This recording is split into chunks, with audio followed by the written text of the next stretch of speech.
सरफराज भुगटी साहब floor of the house कह रहे थे कि यरगमाली खातून हो, बच्चे हों, निहत्ते हों तो बलोच रवायात ही नहीं है कि उन पर फायर करे। सरफराज भुगटी का जवाब देना मैं समझता हूँ कि किसी हवलदार को जवाब देना है। एंगेजमेंट अभी भी हो सकती है, हालात अभी भी टैकल किए जा सकते हैं। हो सकता था। अब जो कहते हैं बहुत देर की मेहरबान आते आते, क्या बैरूनी कुव्वतों ने इनको कहा है कि बलूचिस्तान के लोगों के हुकूक को सलब किया जाए? ये तो खुद आपकी करतूत है। टांग के अंदर डिस्ट्रिक्ट के अंदर 10 अटैकर्स जो है वो आए, उसी मॉडस ऑपरेंडाई के अंदर कि उन्होंने 10 अटैकर्स आए, सुसाइड बॉमर आया, उन्होंने अपने आप को उड़ाने की कोशिश जो है वो की। बोलान के अंदर जहाँ पे इंसिडेंट हुआ उसके बाद भी जो है 8 लोगों को डैम से जो है वो किडनैप जो है वो किया गया। ये उस जाफर एक्सप्रेस के बाद के दिन की हम बात कर रहे हैं। अनफॉर्चुनेटली इस टाइम पर वो रिस्पॉन्स भी उस तरह नहीं आया। सरफराज भुगटी साहब फ्लोर ऑफ द हाउस कह रहे थे कि यरगमाली खातून हो, बच्चे हों, निहत्ते हों तो बलोच रवायात ही नहीं है कि उन पर फायर करे, गोली चलाए। उन्होंने कहा ये प्रॉपर एक टेररिज्म का वेव है, इसका बलोच ना अकदार जो हैं, जो रवायात हैं, ना कोई उनसे ताल्लुक़ है और ना उनका। वो कह रहे थे कि ये तो साथ इंटरनेशनल अम्ब्रेला भी इनको हासिल है, कुछ ऐसी कुव्वतें जो डिस्टेबलाइजेशन की तरफ लेके जाना चाहती हैं। इस पे क्या सा टेक है, इस पे कैसे, इस मुद्दे को कैसे एड्रेस करेंगे आप? देखो फौद भाई, सरफराज भुगटी का जवाब देना मैं समझता हूँ कि किसी हवलदार को जवाब देना है कि मुतरादिफ होगा।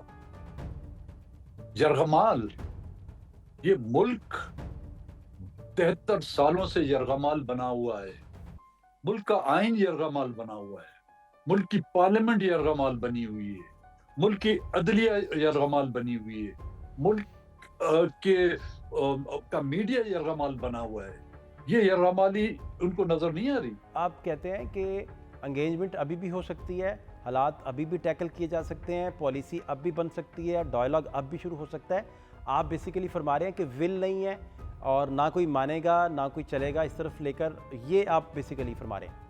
कि मैं कह रहा हूँ कि हो सकता था।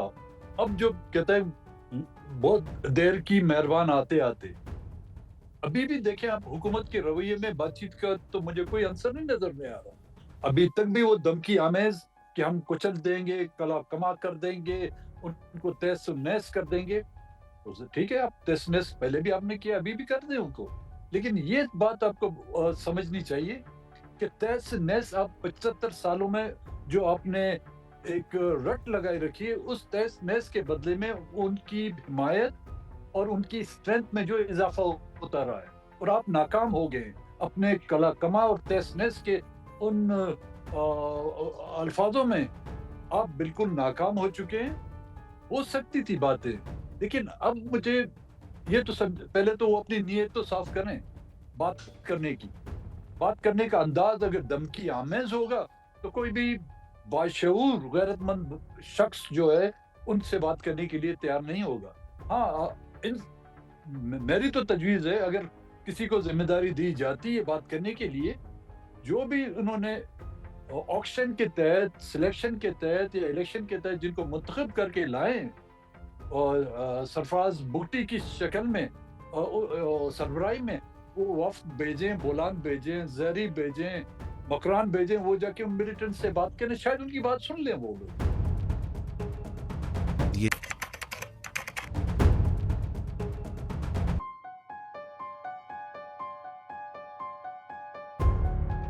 फाई मामलात को समझने वाले एनालिस्ट जो हैं वो ये कह रहे हैं कि केपीके में और बलूचिस्तान में पैरेलल जो है मामला चल रहा है। वो कह रहे हैं कि जो ग्रुप केपीके में दहशतगर्दी के पीछे है, वही बलूचिस्तान में भी दहशतगर्दी के पीछे महसूस हो रहा है। उनका मज़ीद ये कहना था कि अम्ब्रेला कोई लगता है कि सेम है दोनों के पास। बन्नू अटैक होता है, उसके बाद टांक अटैक होता है, उसके बाद बलूचिस्तान का अटैक होता है, फिर मस्जिद में अटैक होता है। तो ये सारी चीज़ें आपस में इनकी ममासलत क्यों है, इसकी वजूहात क्या हैं? टांग के अंदर डिस्ट्रिक्ट के अंदर 10 अटैकर्स जो है वो आए, उसी मॉडस ऑपरेंडाई के अंदर कि उन्होंने 10 अटैकर्स आए, सुसाइड बॉमर आया, उन्होंने अपने आप को उड़ाने की कोशिश जो है वो की। फिर मस्जिद के अंदर जो है ब्लास्ट जो है वो हुआ है साउथ वज़ीरिस्तान के अंदर। हमने देखा कि बोलान के अंदर जहाँ पे इंसिडेंट हुआ उसके बाद भी जो है 8 लोगों को डैम से जो है वो किडनैप जो है वो किया गया। ये اس وہ جعفر ایکسپریس کے بعد کے دن کی ہم بات کر رہے ہیں. تو کنٹینیوسلی ایک سچویشن جو ہے بنتی ہوئی آ رہی ہے, اور اسٹیٹ کا رسپانس جو ہے جس کو ہم کہتے ہیں کہ ہولسٹک رسپانس, کائنیٹک آپریشنز جو ہوتے ہیں, ہر اسٹیٹ نے یہ بتانا ہے کہ ہم نے اپنے آپ کو امپوز کرنا ہے, اسٹیٹ کی ریٹ چیلنج ہو رہی ہے. انفارچونیٹلی اس ٹائم پر وہ رسپانس بھی اس طرح نہیں آیا. پاکستانی اسٹیٹ کا جو ریئیکشن ہے وہ صرف ریئیکشن کے طور پر ہے, اس میں کوئی پرویکٹیو پالیسی اس ٹائم پر دیکھنے میں جو ہے وہ نہیں آئی. 2-3 روز میں ایک سیکیورٹی کاؤنسل میں ریزولوشن افغانستان میں کے اوپر لے آئیں گے, اور ریزولوشن میں ہم نے دہشت گردی کے خلاف بھی ایک پیراگراف, بہت سخت پیراگراف ڈالا ہے, اور انشاءاللہ وہ اپروو ہوگا. یہ جو موومنٹ ہے بی ایل اے کی یا جیسے بھی وہ ٹیکل کر رہے ہیں, اس میں آپ کتنا سمجھتے ہیں کہ بیرونی ہاتھ بھی ملوث ہے اور بیرونی سپورٹ بھی؟ جیسے کل D G I S P R بھی بتا رہے تھے کہ افغانستان میں ان کا کوئی ماسٹر مائنڈ تھا جن کے ساتھ وہ رابطے میں تھے.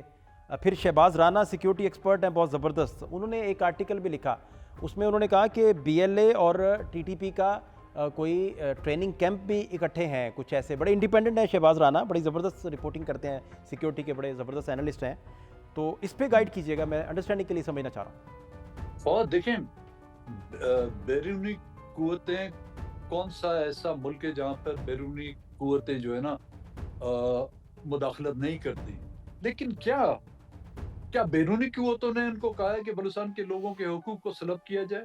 یہ تو خود آپ کی کرتوت ہے. تو ظاہر ہے آپ جب غلطیاں کریں گی, وہ مسائل جب ہائی لائٹ ہوں گے, تو آپ نے ماشاءاللہ اپنا تو کوئی دوست چھوڑا ہی نہیں ہے اس پورے خطے میں, نہیں پوری دنیا میں. بتائیں کہ آپ کا دوست ہے کون؟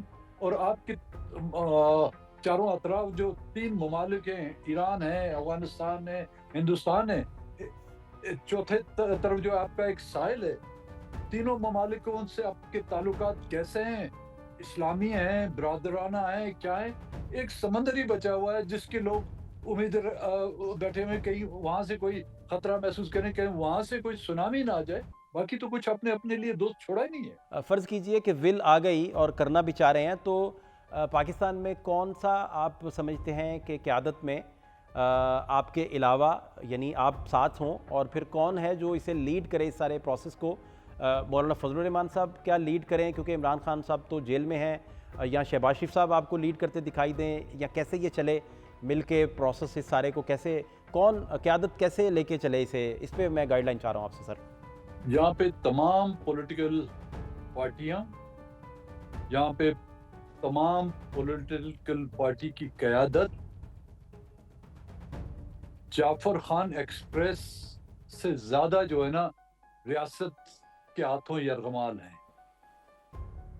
جو خود یرغمال ہو وہ دوسری بلوچ یرغمال لوگوں کو بازیاب کس طرح کرے گا؟ یہ میرا آپ سے سوال بھی ہے اور اس کا جواب بھی ہے. وہ جب تک ان کو پولیٹیکل آزادی نہیں ہوگی, پولیٹیکل منور کرنے کی یا پولیٹیکل اپنے کارڈز کھیلنے کی, یا یہ اپنی آزادی سے اپنی گریس کے ساتھ, پولیٹیکل گریس کے ساتھ آگے نہیں بڑھیں گے.